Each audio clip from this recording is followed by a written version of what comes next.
Now, currently the industry, there are few people are using twin screw extruder. There are many people are still utilizing, like last year, before last year I was there in Korea and China. There were still many of them utilizing counter rotating two-stage process. Okay. And very hardly 2 to 3% are taking the advantage of twin screw. That is why I have put the comparison results for the current technology versus steer FGT technology. Current technology, you cannot go run on the more than 60 RPM because there is a shear sensitive. And if you are using FGT technology, the extruder can be run more than 300 to 600 RPM. And in the current technology, you have to pre-dry because most of the wood composites contains minimum 10 to 15% moisture, and you have to pre-dry and process. But in our case, in the twin screw, there are venting provision and the vacuums capable of removing moisture. In this case, you don't need to pre-dry, okay, to the compounds and also raw material. So that is the one more advantage on the cost saving. And poor dispersion and elongation in the counter rotating, and melting and dispersion effectively, and also we get the elongation by using FGT technology. Larger extruder size can be used in the current industry to get at least 300 to 400.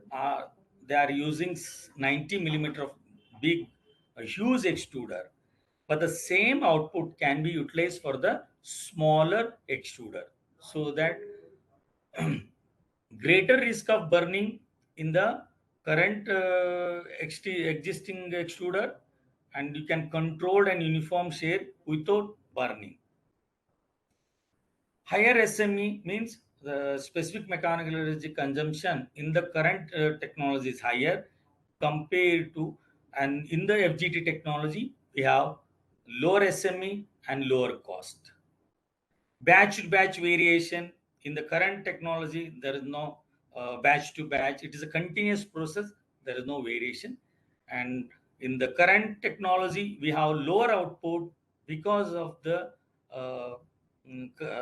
counter rotating and the lower RPM.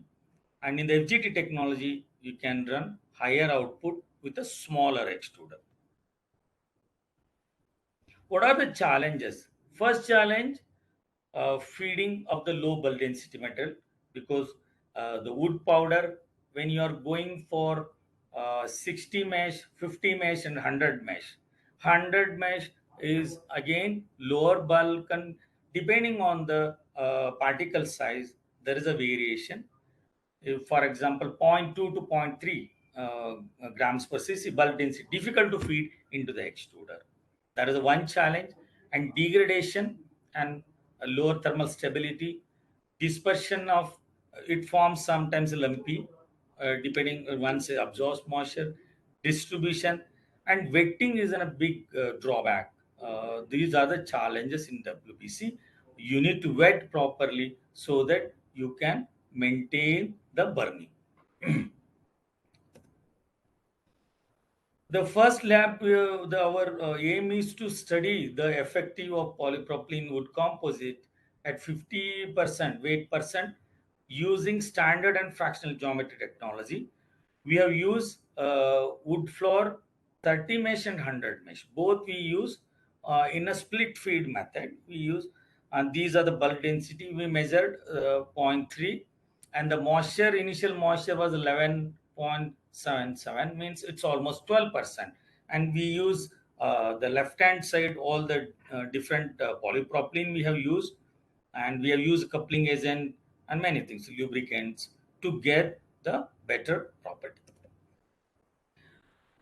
The left hand side, you see the first picture, it is talking about 30 mesh, and the second one is 100 mesh. And after compounding into the twin screw, we get the compounded pellets in this size. And it was compact, no voids, the surface was smooth, and we got better mechanical property in this using wood composites. This was the extrusion setup we have done. The added a polypropylene with the additive mix from the intake, and 25 and 25 slit into two side feeder so that it can distribute and disperse completely. And we use vacuum to remove all the volatile before. And we have used 40 millimeter extruder for both, maintain the rpm at 30 mesh and 600 rpm both, and output was 100 kg on the 40 millimeter, and our sme was 0.18 in the 30 mesh, 0.25 in the 100 mesh, because 100 mesh needs more power to disperse and distribute, and 30 mesh is less power consumption to distribute, and 100 mesh particle difficult to feed into the extrusion because of the particle size so fluffy, and we need to use higher rpm to get the required output. This we have used conveyor belt. There is no water contacted with this, just with a hot air and air taken and pelletizing was done. This was the particular photo. It was 70 millimeter. We last 2 years back we have sold a bigger line to South Korea. It was running and delivering at 70 millimeter, delivering 430 kg per hour. It's continuously at 50% wood composite. So what was the effect on using FGT? Uh, Highly effective because of the uniaxial and biaxial orientation. It helps to stirring effect, and well as a distribution flow happens because of the this first screw. We call as a melt formation elements, and also same time it stretch, fold, and squeeze the material at tight clearance so that it control kneading cycle, get the stirring effect, and the shorter lead of the angle to frequency of folding improves us, so that stirring effect improves, and reduces the peak shear to improve the uniformity of the mixing in the melt formation elements. The second one is a fractional mixing elements, FME we call it as. It reduce the melt temperature, also improves elongation flow, and reduce the peak shear in WPC in a controlled manner. We have used both FGT and standard technology, and finally, we observed the color change. The FGT technology giving the same color what the input was there, and we also observed the smooth pellet surface in the FGT and lighter in color, and good distribution and dispersion. We observed no degradation in the polymer, also lower melt temperature. When it comes to the standard technology, standard kneading block, we observed there is a rough surface on the pellets, darker in colors, and also improper wetting of the wood powders onto the polymer matrix. Means the wood powder was not coated completely; it was comes out from the polymer, so that was a drawback to get the degradation. And poor dispersion and also slight degradation we observed after making the sheet. On the compression sheet, we observed some slight degraded particles on the WPC. This was the comparison study. When you compare the FGT technology, the left hand side is the FGT, right hand side of the standard degradation, I mean the standard technology. We put both the pellets and compressed into the compression molding machine. Left hand side, it's retained the same color, and distribution was very good, and dispersion also, and maintain the uniform distribution, polymer and the wood powder. But in the case of standard technology, we observed some black specks patches on the sheet, and that was the difference between FGT technology and standard. FGT gives better quality and also higher output. Now, This is a comparison process parameter. We have used 70 millimeter. The throughput was 530 kg. And omega 40H, it's our lab extruder. We have used standard and FGT. The only difference in these FGT and standard, we maintain both RPM, same RPM in the 40 millimeter, but the power consumption was a little bit higher in the standard technology and also torque. And when you to compare the melt temperature in the FGT technology 212 and in the standard technology 228. But to compare to these two, and when you are going at the bigger line, we observed the melt temperature drastically reduction 186, almost 30-degree reduction compared to, but both FGT technology, the bigger line still giving a higher output and better results.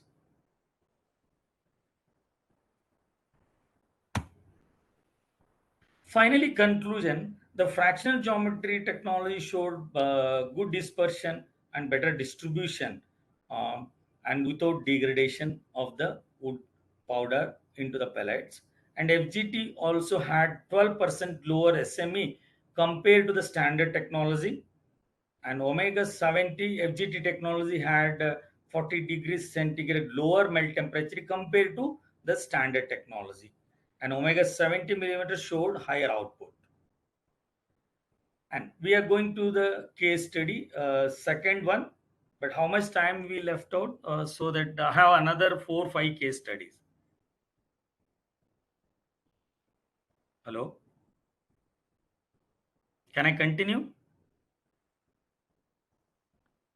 Yes, you can please continue. Maybe 1 or 2 case study you can please present. Okay, thank you so much.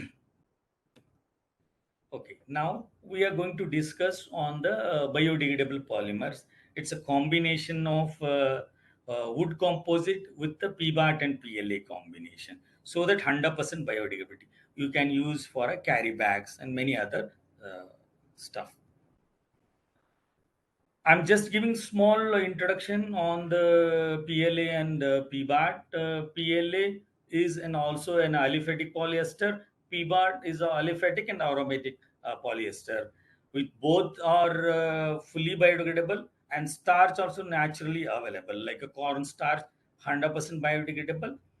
And both the PLA had a higher modulus and also brittle, but the PBAT had a flexibility, and you can make more carry bags and more flexibility. And starch also, when it is designed, you can make into the sheet form, and these are the combination. If you do combination of PLA, PBAT, and again the wood composite, that gives you, there is an improvement. I can show you the next slides. There is an improvement on the mechanical property. We did both PWAT and PLA. We have started with the 80-20% and 70-30%. But 80-20 also good, and 70-30. We made a sheet out of that, and it is giving a good biodegradability and also better mechanical property. And we also observed there is an improvement on the mechanical property when addition of wood composite. And also we have used a PLA, similarly polylactic acid 20-30, but PLA gives you rigidity, and you can make only the spoons and some of the stuffs, not like a blown film, because it doesn't have a flexibility to make that, but it gives a better tensile strength rather than the elongation strength.